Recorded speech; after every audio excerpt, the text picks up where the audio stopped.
عجیب جنگ۔ نذہون نے حسین اور میں پاس نظریں ریحان پر ڈالی، روح پرور انداز میں مسکرائی اور کہا، یہ ٹھیک کہہ رہے ہیں۔ انہوں نے کچھ نہیں کہا، بلکہ اور ہی لوگوں نے کہا تھا، اور کہا کیا تھا؟ وہ عیسائی کے تعاقب اور انہیں قتل کر ڈالنے کا واقعہ سناتے آ رہے تھے۔ انہوں نے ہی بتایا تھا کہ انہوں نے ریحان کی طرف اشارہ کر کے بڑی دلیری کی تھی۔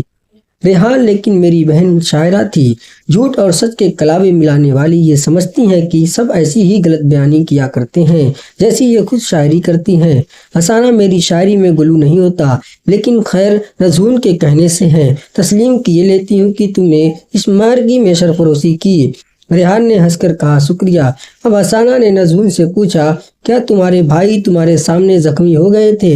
نذہون نے جواب دیا، جی ہاں، ہم پر اچانک عیسائی آ پڑے، بھائی جان ان سے لڑے، کئی عیسائیوں کو انہوں نے مار ڈالا، مگر وہ تنہا تھے، مجھے 2 عیسائیوں نے پکڑ لیا، میں ان کے کچھ مدد کر نہ سکی، عیسائیوں نے انہیں زخمی کر دیا۔ میں نے ان سے عربی میں کہا کہ میرا خیال چھوڑ دیں، وہاں سے بھاگ جائیں، اور کہیں مسلمان ملے تو انہیں مدد کے لیے لائیں، مگر وہ تیار نہیں ہوئے۔ اتفاق سے ان کا گھوڑا بھڑک کر بھاگ کھڑا ہوا، میں نے دیکھا ہر چند انہوں نے گھوڑے کو روکنا چاہا لیکن وہ نہیں رکا۔ میں نے انہیں خون میں تر دیکھ کر یہ سمجھ لیا کہ وہ بہت زیادہ زخمی ہو گئے ہیں۔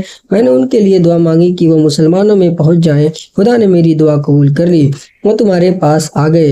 حسانہ، یہ تمہاری داستان تو پھر سنوں گی، پہلے تمہیں تمہارے بھائی سے ملا دوں۔ نذہون، میں ان سے ملنے کے لیے بہت بے چین ہوں۔ حسانہ، خدا کا شکر ہے تمہارے بھائی تم سے بہت زیادہ محبت کرتے ہیں، وہ غفلت کی حالت میں بھی تمہیں یاد کرتے اور تمہارے ہی نام لیتے ہیں۔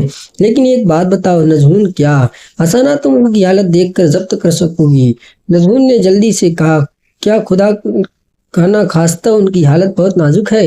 حسانہ، اب تو خدا کے فضل سے بہت اچھی ہے، البتہ بہت نازک حالت تھی، ہم نے رات بھر ان کی نگرانی کی ہے، لیکن تم ان کی بہن ہو، ممکن ہے کہ انہیں دیکھ کر پریشان ہو جاؤ اور ضبط نہ کر سکو، اگر تم نے بے قراری یا بے صبری کی تو اس کا ان پر برا اثر ہوگا۔ نذہون، میں سمجھ گئی، اطمینان رکھو، میں ضبط و صبر سے کام لوں گی۔ حسانہ، وہ ساری رات بے ہوش پڑے رہے ہیں، صبح کے وقت ہوش آیا ہے۔ نذہون، زخموں کی کیا کیفیت ہے؟ حسانہ، زخم کئی ہیں، ان میں سے چند زخم گہرے ہیں، ان کی وجہ انہیں بخار ہو گیا ہے، لیکن خطرہ کوئی بات نہیں۔ نذہون، اچھا تو چلیے۔ سلمیٰ، اس طرح نہ جاؤ، پہلے بال سکھا لو، کھانا کھا لو، پھر جانا۔ حسانہ، سلمیٰ نے ٹھیک کہا، تمہارے بھائی کو بھی دودھ دینا ہے، تم پہلے کھانے سے لپٹ لو۔ نذہون، اچھا یہ تھا کہ بھائی جان سے مل کر کھانا کھاتی۔ سلمیٰ، کھانا تیار ہے، پہلے کھانا کھلانے لے گئی۔ حسانہ دودھ لے کر عرابی کے پاس آئی، عرابی نے کہا، کہاں رہ گئی نذہون؟ حسانہ، انہوں نے غسل کیا ہے، اب کھانا کھا رہی ہیں، تم دودھ پی لو، وہ بھی آ جائیں گی۔ عرابی، تم کس قدر مہربانی کر رہی ہو۔ حسانہ، یہ مہربانی نہیں ہے۔ اس نے عرابی کو سہارا دیا، وہ اٹھے اور دودھ پی کر لیٹ گئے۔ تھوڑی دیر میں سلمیٰ کے ساتھ نذہون خیمے میں داخل ہوئی، بالوں میں کنگھی کر کے اور چوٹیاں گوندھ کر آئی تھیں، اس کی لمبی چوٹیاں دونوں کندھوں پر سے آ کر اس کے سینے پر دونوں طرف سیاہ سانپوں کی طرف پڑی تھیں۔ اس وقت اور بھی حسین معلوم ہو رہی تھی، بالکل پری یا اس سے بھی کوئی اور حسین مخلوق۔ اس نے اپنے بھائی کو دیکھا، پہلی ہی نظر میں ان کے لبوں حالت دیکھ کر اسے سخت صدمہ ہوا، قریب تھا کہ وہ چیخ مار کر ان سے لپٹ جائے، مگر فوراً ہی سنبھل گئی۔ شاید اسے وہ وعدہ یاد آ گیا جو اس نے خیمے کے باہر حسانہ سے کیا تھا۔ اس نے ضبط و صبر سے کام لیا اور یہ چہرے کو بساس بنا کر عرابی کے قریب جا کر بیٹھ گئی اور بولی، بھائی جان کیسی طبیعت ہے تمہاری؟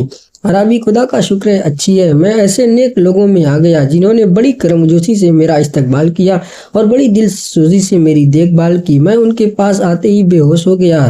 نذہون، مجھے یاد نہیں میں نے ان سے کیا کہا، مجھے اپنے گھوڑے سے اترنا تو یاد ہے، اس کے بعد معلوم نہیں مجھ پر کیا بیتی اور میں کب تک بے ہوش پڑا رہا۔ جب مجھے ہوش آیا تو خیمے کے اندر بڑے آرام سے تھا اور یہ حسانہ کی طرف اشارہ کر کے میرے پاس بیٹھی تھی، انہوں نے مجھے بتایا کہ ان کے بھائی ریحان تمہیں عیسائی درندوں سے چھڑانے گئے ہیں، مجھے امید نہیں تھی کہ وہ تمہیں پا سکیں گے، لیکن خدا نے رحم کیا، فضل کیا اور وہ تمہیں اور ان درندوں سے چھڑا لائے۔ نذہون، بھائی جان میں تمہاری طرف سے نا امید ہو گئی تھی، تم زخمی ہو گئے تھے، گھوڑا منہ زوری کر رہا تھا، مجھے یقین ہو گیا تھا کہ وہ تمہیں ضرور کہیں پھینک دے گا، مجھے صدمہ ہوا تھا، میں نے تمہارے پیچھے دوڑنا چاہا مگر ظالموں نے مجھے پکڑ لیا، میں مجبور ہو گئی۔ عرابی گھوڑے نے بڑی وفاداری کی، اگرچہ اس وقت جب وہ عیسائیوں کے سامنے سے بھاگا تو مجھے اس پر بڑا غصہ آیا تھا، میں ان ظالموں کے ساتھ لڑ کر مرنا جانا چاہتی تھی، میں نے ہر چند گھوڑے کو لوٹانا چاہا لیکن وہ نہیں لوٹا۔ मुंह में लगाम दबाए दौड़ा चला गया। जब मैं निढाल होकर गिरने लगा तो वह इस तरह होशियारी से चला कि मुझे गिरने न दिया और यहाँ ले आया। रसूल खुदा को यही मंजूर था। वह दरिंदे मुझे अपने साथ ले गए। रात को एक मैदान में ठहरे। मैं इस फिक्र में थी कि मौका मिल जाए तो भाग निकलूं, मगर वह सख्ती मेरी निगरानी कर रहे थे। अभी थोड़ी ही रात गुजरी थी कि रेहान और उनके साथी वहां पहुंच गए। ईसाई मसला होकर उनके मुकाबले में आ गए। मैं उनकी तरफ दौड़ी, चंद ईसाइयों ने मुझे पकड़ लिया। लड़ाई शुरू हो गई। जब ईसाई मरने लगे तो उनके अफसर ने जबरदस्ती से मुझे घोड़े पर सवार किया। मैं बेहोश हो गई। फिर मुझे मालूम नहीं किया क्या हुआ। जब होश आया तो मैं आराम से एक झोलदार में सो रही थी। मुझे रेहान ने बताया कि उस दरिंदा अफसर ने मुझे घोड़े से फेंक दिया था, मगर खुदा का बचा लिया, मेरे चोट नहीं आई। आराबी हम रेहान के बहुत शुक्रगुजार हैं। चूंकि आराबी के बाद जख्म ज्यादा गहरे थे, इसलिए अभी वह सफर करने के काबिल नहीं थे और उन्हें वहां तनहा छोड़ना इस्लामी अखवात और रवादारी के खिलाफ था। चुनांचा इस तमाम कबीले ने उस वक्त तक वहीं कयाम किए रहना तय कर लिया जब तक आराबी चलने के काबिल हों। उन आराबी का नाम कौसर था। वह क्यूसाडा के रहने वाले थे। क्यूसाडा इस्लामी सरहदी इलाके पर एक छोटा सा खूबसूरत शहर था। उस शहर में मुसलमानों की काफी आबादी थी। ईसाई ज्यादा थे, जो कत्साला के ईसाई बादशाह के मजालिम से तंग आकर तर्क वतन कर आए थे और इस्लामी हुकूमत में निहायत आराम और इत्मीनान से जिंदगी बसर कर रहे थे। कौसर को जो जख्म मामूली थे वह तुम मुंदमिल होने लगे थे, लेकिन जो जख्म गहरे थे उनके अभी तक अंगूर नहीं हुए बधे। 3-4 रोज के बाद पट्टियां खोलकर जख्म साफ किए जाते थे और मरहम लगाकर फिर पट्टियां कस दी जाती थी। मरहम पट्टी नजून, हसाना और सलमा मिलकर करती थी। ये तीनों जख्मों के इलाज में बड़ी माहिर थीं। नजून और हसाना में बड़ा मेल जोल हो गया था। चंद ही रोज में ऐसा मालूम होने लगा था जैसे अरसा से वह एक दूसरे से वाकिफ हो और उनमें बड़ी मोहब्बत हो। वह दोनों हर वक्त साथ रहने, साथ उठने बैठने और साथ खाना खाने लगी थी। कभी तो नजून रेहान से ऐसा पर्दा करती कि उनके सामने न आती, कभी आधे चेहरे पर निकाब खींच लेती और कभी बिल्कुल सामने आ जाती। एक रोज हसाना याकूब के खेमे में से आ रही थी। रेहान रास्ते में मिल गए। उन्होंने कहा, तुम किस काम में मसरूफ रहती हो हसाना? हसाना ने कहा, कोई खास काम नहीं रहता। रेहान, शायद शायरी पीछा नहीं छोड़ती। हसाना, तुम्हें तो मेरी शायरी पर एतराज करना जरूर है। उस वक्त नजून भी आ गए। उसे रेहान ने नहीं देखा, हसाना ने अलबत्ता देख लिया था। रेहान ने कहा, शायरी में रखा ही क्या है हसाना, तुम्हें शायरी आती नहीं इसलिए एतराज किया करते हो। रेहान, मैं बहादुर हूँ, शमशेर जन हूँ, सफ सकन हूँ, मुझे शायरी से क्या सरोकार। हसाना हंस पड़ी। उसने कहा, सफ सकन साहब, किसी रोज मेरे घोड़े से अपना घोड़ा मिलाकर दुश्मनों पर हमला करना, तुम्हें खुद मालूम हो जाएगा सफ शिकन कौन है। अब रेहान हंसे। उन्होंने कहा, माशा अल्लाह, क्यों न हो, हाथ पांव ही ऐसे मजबूत हैं। हसाना, तुमसे अच्छे हैं। रेहान, बेशक बेशक, इसीलिए तुमने शायरी इख्तियार की है।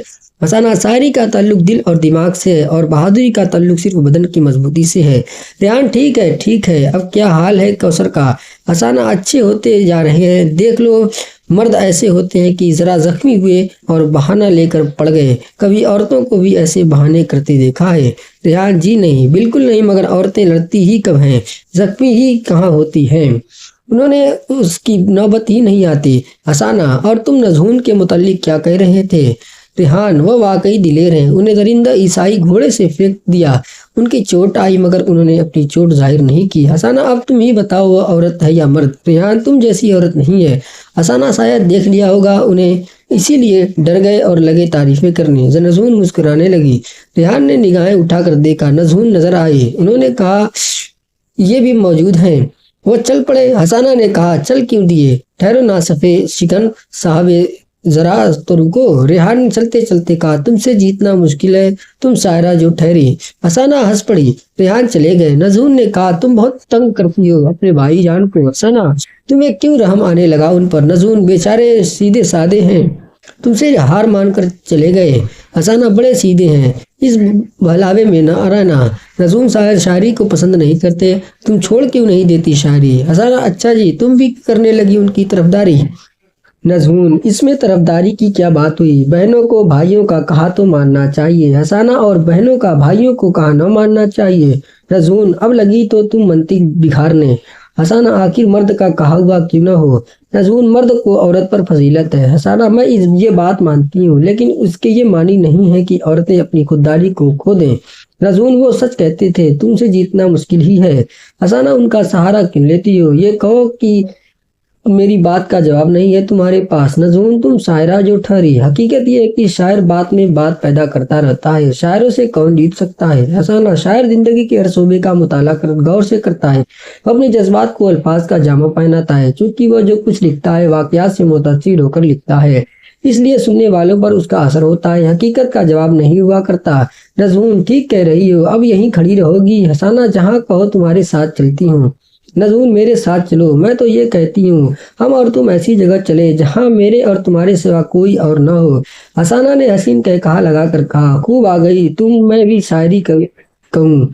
नजून, काश मैं भी शायरी होती। हसाना, ये क्या कहने लगी तुम? ये तो अभी मुझे शायरी छोड़ने की तलकीन कर रही थी, या अब खुद शायरी बनने की आरजू करने लगी? नजून, दरअसल शायर अपने जज्बात का इजहार खूब कर सकता है। हसाना, यही बात है, मगर जानती हो तुमने शेरगोई शुरू की और रेहान तुमसे भी उलझने लगे। नजून, मुझसे क्यों उलझेंगे? हसाना, उन्हें शायरी से ताज्जुब जो ठहरा। नजून, मगर मैं शायरा होने ही क्यों लगी? ये तो खुदा का अतिया है, जिसे अता हो गया हो गया। हसाना, ये सच है, शायरी खुदा का दाद है। नजून, आओ खेमे में चलकर बातें करेंगे। हसाना, चलो, मगर खेमे ही में क्यों चलें? ये सामने जो टीला है इस पर चलकर बैठे। नजून, कहती तो ठीक हो, लेकिन अभी भाई जान को नाश्ता नहीं कराया है। हसाना, तो पहले उन्हें नाश्ता करा दो। नजून, मैं नाश्ता ही लेने जा रही थी, तुम्हारी बातों में कुछ ख्याल ही न रहा। हसाना, अच्छा जी, मुझ पर इल्जाम लगाती हो। नजून, नजून तुम मानोगी थोड़ा ही। हसाना, चलो मान लेती हो। वह मुस्कुराई, उसने कहा, अच्छा मैं नाश्ता लाती हूँ, इतने में तुम खेमे में चलकर बैठो। हसाना, तुम खेमे में चलो, मैं नाश्ता लेकर आती हूँ। नजून ने मुस्कुरा कर कहा, डरो नहीं, खेमे में कोई और नहीं बैठा है, मैं अभी वो चली गई। हसाना खेमे में दाखिल हुई। कौसर बड़े तकिया के सहारे से बैठे थे, अब वह उठने बैठने लगे थे। हसाने ने कहा, आज खेमे से बाहर चलिएगा। कौसर उसके हसीन चेहरे की तरफ देख कर कहा, जी तो चाहता है, लेकिन मालूम नहीं, चलो सुकून का गाया नहीं। हसाना, दिल क्या कहता है तुम्हारा? कौसर, कुछ नहीं कहता। हसाना ने मुस्कुरा कर कहा, जब तो नहीं चल सकते अभी तुम? कौसर, यही मेरा ख्याल है। हसाना, हर बात कुव्वत इरादी पर मुनहसिर है। कौसर, उस वक्त मेरी तमाम कुव्वतें मुज़हमिल हो रही हैं। अब नजून नाश्ता लेकर आ गई। कौसर ने नाश्ता किया, करीब जाकर बर्तन ले गई। नजून ने कहा, और किसी चीज की जरूरत नहीं है। कौसर, कहीं जाने का इरादा है क्या? नजून, जी हाँ, मैं और हसाना सामने वाले टीले तक जा रही हैं। कौसर, मुझे मालूम नहीं टीला कहाँ है। नजून, करीब ही है, चंद ही कदम के फासले पर। कौसर, हो आओ। दोनों सीम तीनसन उठी और चली। टीला बहुत ही करीब था, वह इस पर चढ़कर बैठ गई। हसाना ने कहा, तुमने अपनी दास्तान सुनाने का वादा किया था। नजून, हाँ, मगर मेरी दास्तान बड़ी दर्दनाक है। हसाना, अगर मुनासिब समझो तो सुना डालो। नजून, बहुत अच्छा।